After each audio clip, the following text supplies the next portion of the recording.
Hello everyone. और कैसे हैं आप सभी लोग। आपका बहुत बहुत स्वागत है हमारे उपल में।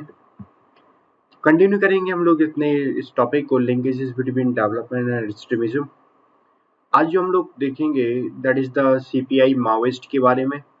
पिछली क्लास में हम लोगों ने देखा हुआ था कि किस तरीके से एवोल्यूशन हुआ CPI Maoist, starting from CPI, फिर सीपीआई मार्क्सिस्ट एंड एआईसीसीआर, उसके बाद सीपीआई एमएल बना। सीपीआई एमएल बनने के बाद सीपीआई एमएल पीडब्ल्यूजी के बाद एमसीसी का गठन किया गया, माओइस्ट कम्युनिस्ट सेंटर का। उसके बाद जाके सीपीआई माओइस्ट बना, जो कि गवर्नमेंट के द्वारा बैन किया गया ये आउटफिट है। तो आज हम लोग ये इसके बारे में डिटेल में देखेंगे और साथ ही में गवर्नमेंट ने क्या स्ट्रेटेजी ली है इसके बारे में डिस्कस किया जाएगा। देखिए, प्रोग्राम्स या फिर उसका क्या सोल्यूशन है, क्या इश्यूज है, इसको हम लोग नेक्स्ट क्लास में डिस्कस करेंगे।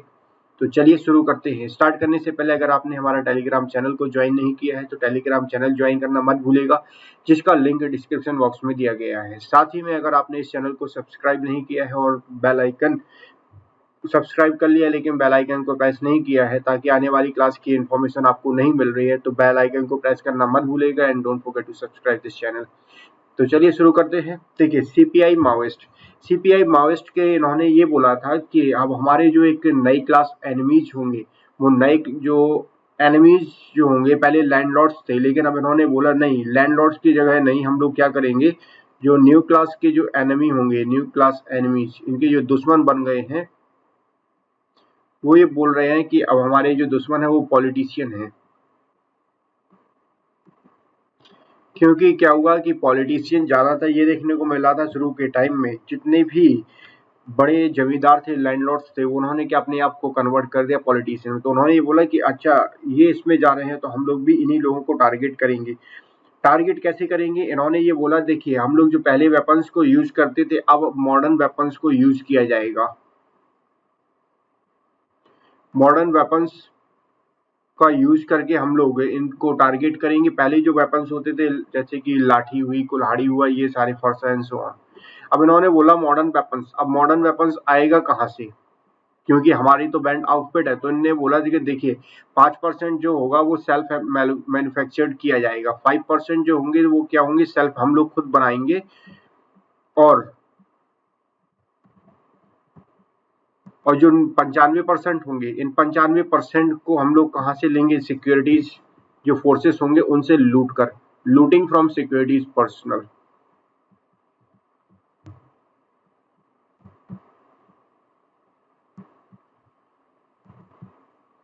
Securities forces. ऐसा इस चीज का इन्होंने हथियार बनाया है कि अच्छा इससे ही हमारा काम बन पाएगा, क्योंकि अगर हम लोग ये काम नहीं करते हैं तो प्रॉब्लम हमारे लिए भी हो जाएगी। लेकिन एक बात ये ध्यान देने की बात है कि ये जो फेज था, इस फेज को एक इंटेंस मिलिट्रिलाइजेशन का फेज माना जाता है। That is the phase of intense मिलिट्रिलाइजेशन।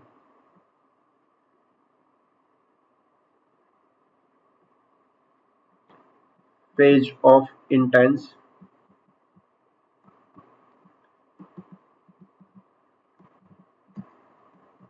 Militarisation as well as यहाँ पे एक इंटेंस कंफ्यूजन है। अब ये देखते हैं इंटेंस कंफ्यूजन क्यों। देखिए, इंटेंस कंफ्यूजन का बात आता है तो what we can say, that is the state of confusion.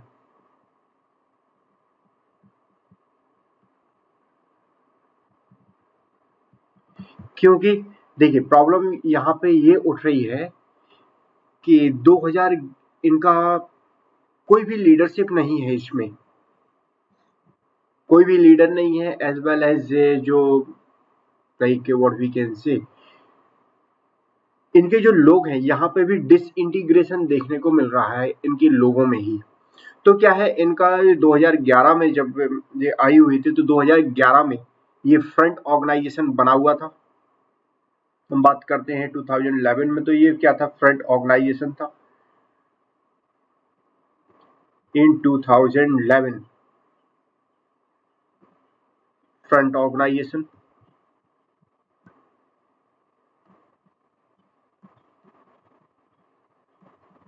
और इनका ये कहना है कि हम लोग क्या करेंगे कि बाई 2050 तक हमें जो सीपीआई माओइस्ट है, सीपीआई माओइस्ट है, ये क्या करेगी, ऑक्यूपाई कर लेगी पूरा पार्लियामेंट, इंडियन पार्लियामेंट को ऑक्यूपाइड करना है, ऐसा ये सोच रहे हैं। सीपीआईएम क्या करेगी, पूरे पार्लियामेंट को ऑक्यूपाई कर लेगी। लेकिन यहाँ पे एक इश्यूज बन के आ रहा है, ह्यूज इश्यूज ऑफ लीडरशिप। यहाँ कोई भी लीडर नहीं है इनका, वही एक मेन इश्यूज बन के आ रहा है कि ह्यूज इश्यू ऑफ लीडरशिप।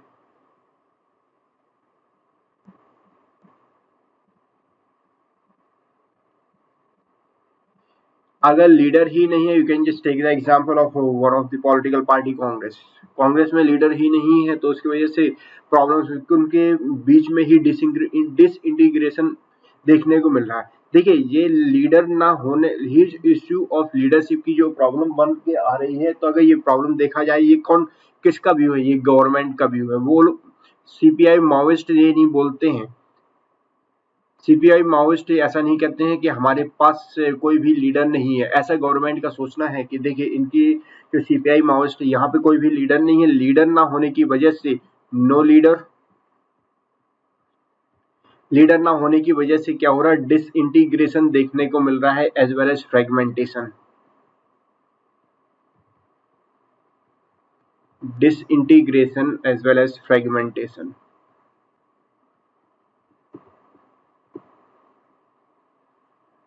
तो आप समझ सकते हैं ऐसा।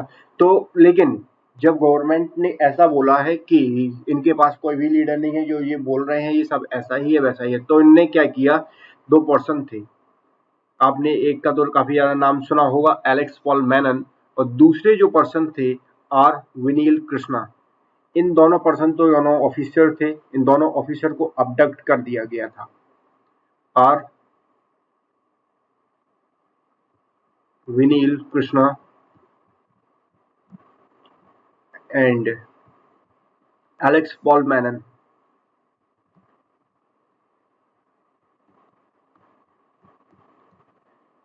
एलेक्स पॉल मैनन का तो लोग जानते हैं, सुकमा डिस्ट्रिक्ट से, सुकमा डिस्ट्रिक्ट के डिस्ट्रिक्ट कलेक्टर रह चुके थे, तब इनको अबडक्ट कर दिया गया था, अबडक्टेड। और 2013 में क्या हुआ था कि जो कांग्रेस के जो सीनियर लीडर थे, 2013 की अगर हम बात करते हैं, तो Congress senior leader of Congress,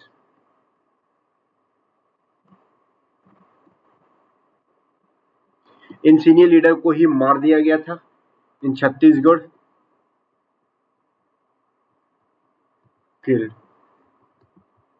Mahendra Verma, sorry Mahendra Karma as well as VC Shukla, जो सीनियर कांग्रेस लीडर थे, इन लोगों को मार दिया गया था। तो आप समझ सकते हैं कि गवर्नमेंट का ऐसा कहना है, और उसके बदले में इतनी ज्यादा प्रॉब्लम फिर फेस करनी पड़ी।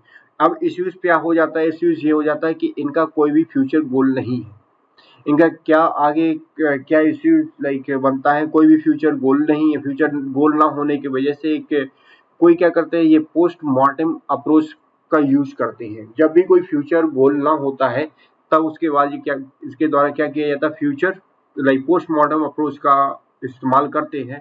दो क्वेश्चन आप लोगों के लिए, आप मुझे कमेंट बॉक्स में इनका आंसर बता सकते हैं।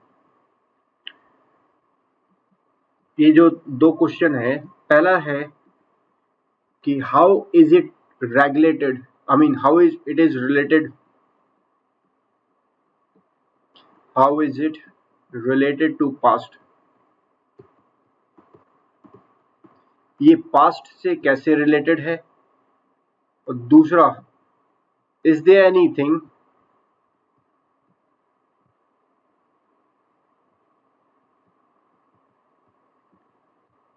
New they have done. Means यहाँ पे सीपीआई माओइस्ट के बारे में पूछा है, कोई भी चीज ऐसी इन्होंने कुछ नया किया, तो आप कमेंट बॉक्स में आंसर जरूर करिएगा इन दोनों क्वेश्चन का। इसके अलावा भी इन्होंने क्या किया है, एक जो ऑफिसर, जो वहाँ के डिस्ट्रिक्ट कलेक्टर थे, एज वेल एज पॉलिटिशियन को छोड़ के इन्होंने जो सिक्योरिटीज पर्सनल थे, उनको भी टारगेट किया है। आपने ये नाम तो सुना ही होगा, ज्ञानेश्वरी एक्सप्रेस।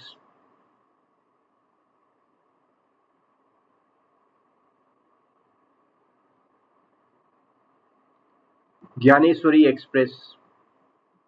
इस ज्ञानेश्वरी एक्सप्रेस में क्या था, ये जो भी सिक्योरिटीज पर्सनल थे उन लोगों को टारगेट किया गया था।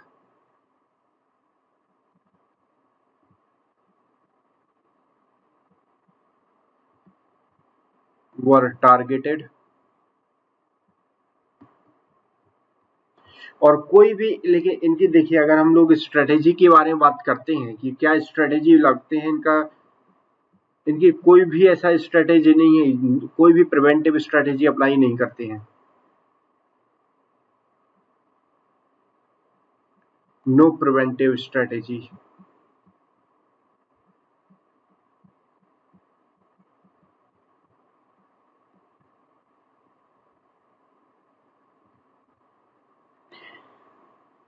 अब देखिए, हम लोगों ने देखा हुआ है कि सीपीआई किस तरीके से डिफरेंट है, उससे इन्होंने ये बोला है कि मॉडर्न वेपन्स का यूज करने लगे हैं। और ये जो फेज था, अब जो फेज था, यहाँ पे इंटेंस मिलिटरलाइजेशन देखने को मिला, काफी ज्यादा कंफ्यूजन है। और 2011 में ये जो उनका जो कहना था कि हम लोग ऐसा ऐसा कर लेंगे, गवर्नमेंट के क्या व्यूज हैं, ये आप समझ में, ये हम लोग को सोचना चाहिए कि जो भी फाइनेंस है, इन लोग ये जो काम कर रहे हैं, ये ऑर्गेनाइजेशन जब इनके पास कोई भी लीडर ही नहीं है तो ये चल कैसे रही है। तो इसका जो सोर्स ऑफ फाइनेंस कहाँ से आ रहा है, this is most important thing जो कि आपको समझना चाहिए। क्या source of finance of CPI Maoist. Next topic हमारा जो है source of finance of CPI Maoist.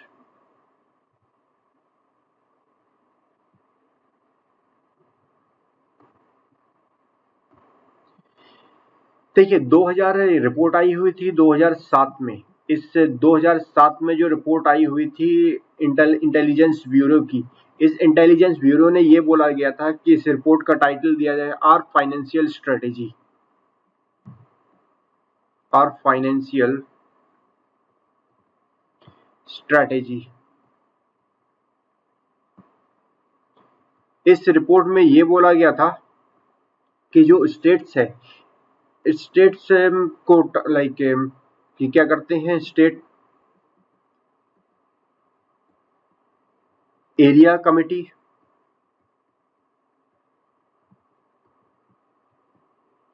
और टारगेट। अब ये थोड़ा समझिएगा इसमें क्या था, कैसे इनको पैसा मिलता है। ये क्या करते हैं कि जो ऑर्गेनाइजेशन होते हैं या फिर जो इंडिविजुअल है पार्टी की तरफ से, जो ऑर्गेनाइजेशन या individual on behalf of parties, वो क्या करते हैं, वो टारगेट करते हैं स्टेट्स को। स्टेट्स में कुछ जो एरियाज कमेटी हैं वहां से, तो ये उसका एक टाइटल हुआ था, वहां पे ये देखने को मिला कि महिला क्रांतिकारी समिति और किसान क्रांतिकारी समिति, ये दो ऑर्गेनाइजेशन है जिसकी वजह से ज्यादातर फाइनेंस इन लोगों को पास जाता है। तो वो दो ऑर्गेनाइजेशन कौन कौन सी हैं, जो ऑर्गेनाइजेशन की अगर हम बात करते हैं तो वो दो ऑर्गेनाइजेशन कौन कौन सी है। एक तो है महिला क्रांतिकारी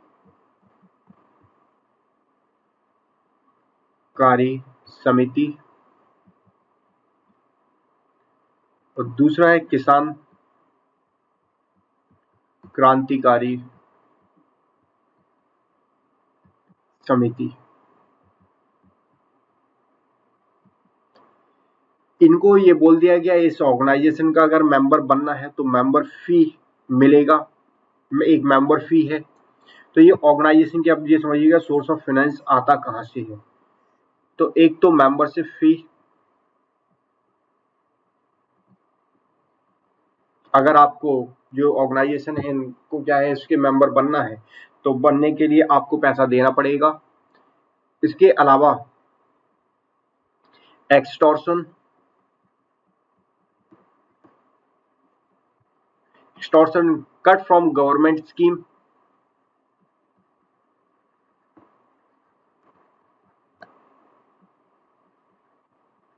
गवर्नमेंट स्कीम से कुछ कट ले लेते हैं, और जो भी इंफ्रास्ट्रक्चर प्रोजेक्ट आते हैं इन एरियाज में, जो भी लाइक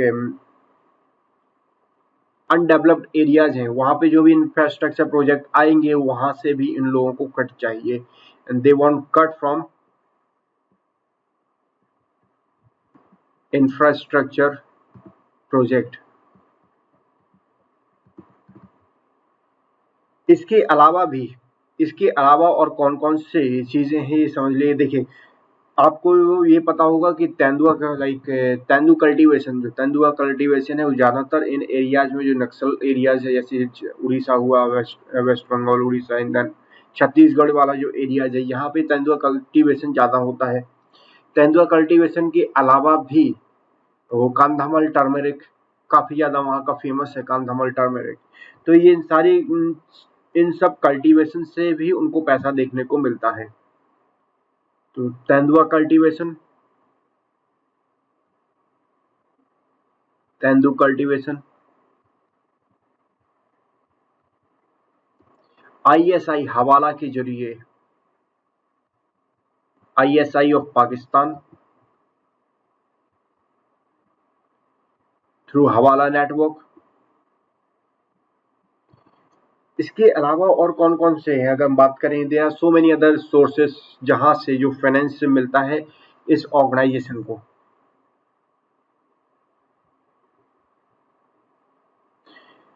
अब इसके एक मोस्ट इंपॉर्टेंट थिंग यहाँ पे क्या बोला गया है कि हम लोगों ने देखा होगा तो पहले कि 2000 इनका जो टारगेट है 2050 तक पार्लियामेंट को कब्जा करना, उसके उसी का सिमिलरली क्या है, ये कॉम्पैक्ट रेवोल्यूशनरी जोन है। ये कॉम्पैक्ट रेवोल्यूशनरी जोन में क्या होता है,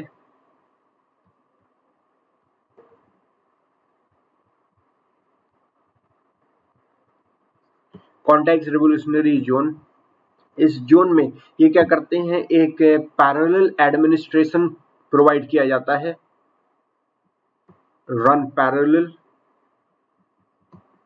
एडमिनिस्ट्रेशन बाय नक्सलाइट। जो नक्सलाइट लोग होते हैं वो क्या करते हैं, पैरेलल एडमिनिस्ट्रेशन को चलाएंगे, और इस पैरेलल एडमिनिस्ट्रेशन चलाएंगे तो आप समझ सकते हैं कि जो भी लोग होंगे यहाँ पे लोगों को टैक्स देना पड़ेगा, पीपल हैव टू पे टैक्स, हैव टू पे टैक्स। एक अर्बन माओइस्ट सिंपैथाइजर्स देखने को मिल रहा है। इसके अलावा एक अप्रोक्सीमेटली जनरेट इन्होंने ये देखने को मिला है जो रिपोर्ट के अनुसार कि इन्होंने कम से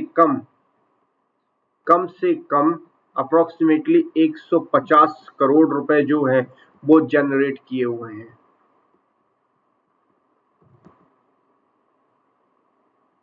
150 करोड़ रुपए जनरेट किए गए हैं।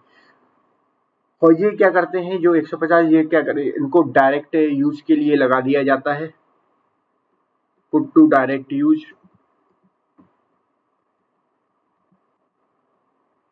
एंड डायरेक्ट यूज के बाद इसको यहाँ पे जो भी उनकी डेली एक्टिविटीज होती हैं पार्टीज की,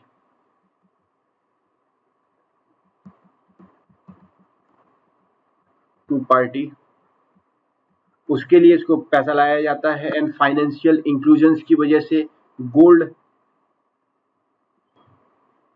फाइनेंशियल इंक्लूजन, गोल्ड, ये सारे के सारे क्या है, they are the sources of finance. Government ने क्या स्ट्रेटेजी ली, देखिए प्रोग्राम आज हम लोग डिस्कस नहीं करेंगे, प्रोग्राम का हम लोग नेक्स्ट क्लास में डिस्कस करेंगे। तो गवर्नमेंट की स्ट्रेटेजी आप समझ लीजिएगा। देखिए शुरुआत में अगर हम बात करते हैं तो शुरुआत में क्या हुआ, लॉ एंड ऑर्डर की प्रॉब्लम जो थी, उस लॉ एंड ऑर्डर की प्रॉब्लम को काउंटर करने के लिए एक वायलेंस देखने को मिला श्रीकाकुलम में। और श्रीकाकुलम में जो हम लोग देखा होता, गवर्नमेंट ने ऑपरेशन स्टीप लॉन्चेस चलाया गया, क्लियर। और सिमिलरली एक सर्च एंड कॉर्डन ऑपरेशन को चलाया गया था। इस सर्च एंड कॉर्डन ऑपरेशन को आंध्र प्रदेश में, वेस्ट बंगाल, बिहार एंड उड़ीसा, ताकि जितने भी उनके जो कैंप्स हैं उन सारे कैंप्स को क्रैक डाउन किया जा सके। यहाँ पे कई सारे जो लोग थे, जब ये ऑपरेशन को चलाया गया तो यहाँ पे जो लोग थे उन लोगों को कई सारी प्रॉब्लम्स को फेस करनी पड़ी, उनको इंटरोगेट किया गया, एक नेगेटिविटी पब्लिक ओपिनियन देखने को मिला। देखिए, अगर आप इंटरोगेट करेंगे तो नेगेटिविटी पब्लिक ओपिनियन देखने को मिला। आंध्र प्रदेश की गवर्नमेंट ने क्या किया था, एक ग्रे हॉर्न्स जो कि फोर्सेस था, इसको कंट्रीब्यूट कर दिया गया इस चीज में, और इन जो फोर्सेस थी इन फोर्सेस को ट्रेंड किया गया और आर्मी को ट्रेंड किया गया गुरिल्ला वॉरफेयर में, और एक कोलेटरल डैमेज देखने को मिला। तो ये सारा स्ट्रेटेजी लिए उसके बाद हम लोग देखें क्या, तो ये सारे पॉइंट आप लिख दीजिए। Government strategy,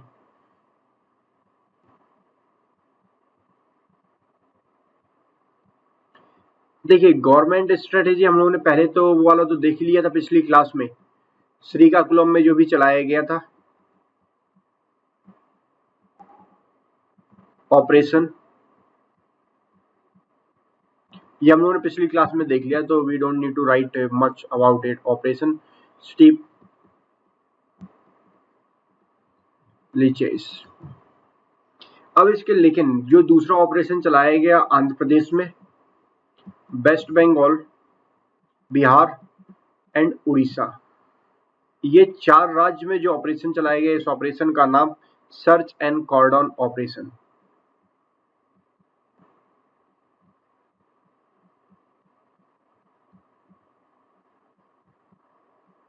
search and cordon operation को चलाया गया ताकि ये क्रैक डाउन कर सकते हैं।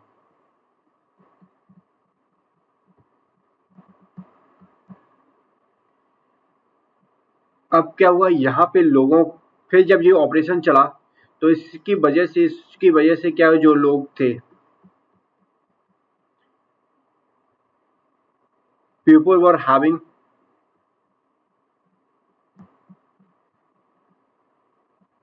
To much trouble by interrogate किया जाता था लोगों को, और उसकी वजह से एक जो नेगेटिव ओपिनियन इनके अंतर्गत आया, नेगेटिव पब्लिक ओपिनियन आया हुआ।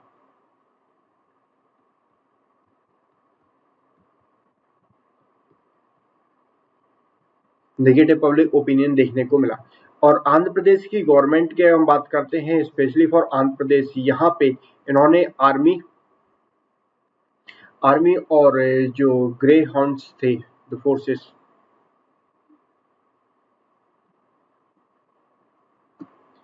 इनको ट्रेंड फॉर गुरिल्ला वॉरफेयर,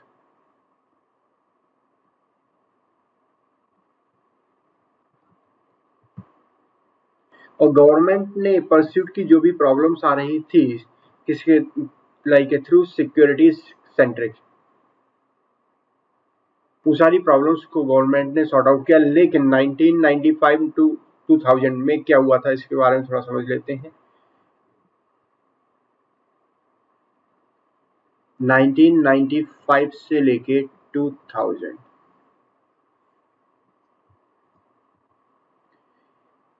यहाँ पे स्टडीज देखने को, यहाँ पे स्टडीज की और ये आइडेंटिफाइड किया गया तो क्या क्या क्या रीजंस हैं ये नक्सलिज्म होने का। और वहां पे ये देखने को मिला कि पॉवर्टी एक रीजन है, अनएम्प्लॉयमेंट एक रीजन है, कि उनके पास कोई भी अधिकार, लैक्स ऑफ राइट्स भी एक रीजन है, करप्शन बहुत ज्यादा हो रहा था, जिसकी वजह से पीपल आर डूइंग एक्सट्रीमिज्म, इसीलिए जो लोग थे वो एक्सट्रीमिज्म कर रहे थे। Studies happen to identify the reason।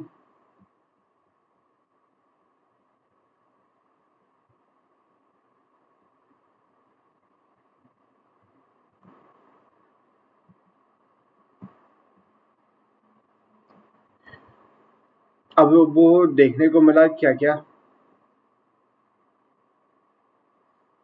एक तो पॉवर्टी, पॉवर्टी के अलावा अनएम्प्लॉयमेंट, अनएम्प्लॉयमेंट के अलावा लैक ऑफ राइट्स,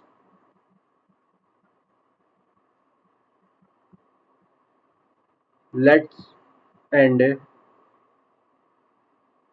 करप्शन,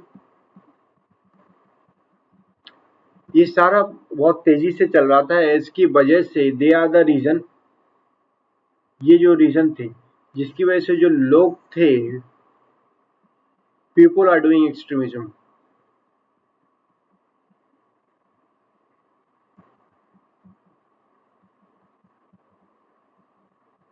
इसकी वजह से जो वहां के लोग थे वो एक्सट्रीमिज्म मतलब इस चीज में नक्सलाइट के में जाना चाहते थे, नक्सलाइट के जब में ज्यादातर इन्वॉल्व हो रहे थे। फिर क्या हुआ 2003 की अगर हम बात करते हैं तो 2003 में एक सीएम ने कॉन्फ्रेंस रखा, ये आंध्र प्रदेश का ही बात चल रही है। 2003 सीएम ने कॉन्फ्रेंस किया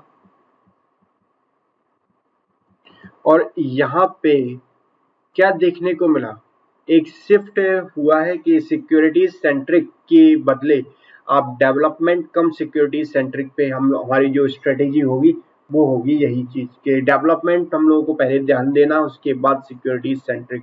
देखा डेवलपमेंट इन एरियाज में हो रहा है क्योंकि मेन प्रॉब्लम वही है, पॉवर्टी, अनएम्प्लॉयमेंट, करप्शन। तो ये अगर हट जाएगा तब जितनी भी प्रॉब्लम्स है वो शिफ्ट हो जाएंगी। तो गवर्नमेंट पहले किसमें ध्यान दे रही थी, पहले सिर्फ सिक्योरिटी सेंटर स्ट्रेटेजी थी गवर्नमेंट की। अब उन्होंने इसने क्या किया, शिफ्ट फ्रॉम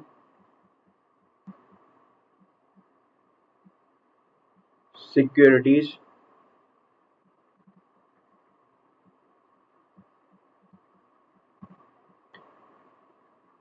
टू डेवलपमेंट,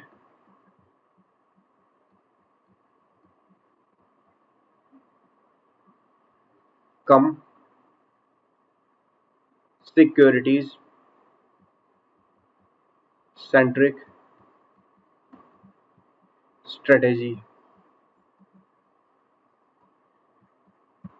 यही हुआ 2003 तक। उसके बाद हम लोग देखेंगे क्या क्या स्टेप्स लिए हैं गवर्नमेंट ने, कौन कौन से प्रोग्राम्स और इश्यूज और कंसर्न अभी क्या है और क्या चीज मिसिंग हो रही है गवर्नमेंट के स्ट्रेटेजी में और कौन कौन से एलिमेंट्स हम लोग सजेस्ट कर सकते हैं फ्यूचर यूज के लिए।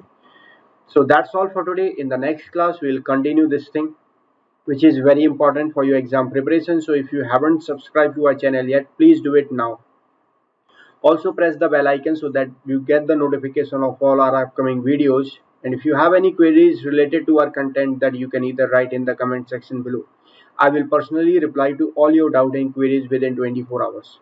You can also share your feedback with us so that we can improve upon it if required. You can also connect with us through our OFUL website, Facebook page, Twitter page, Telegram channel or email. All these links are provided in the description below. Also, don't forget to share these videos with your friends and colleagues so that others can also benefit from our effort. So thanks to all for this session. See you in the next session. Till then, enjoy learning with OFUL.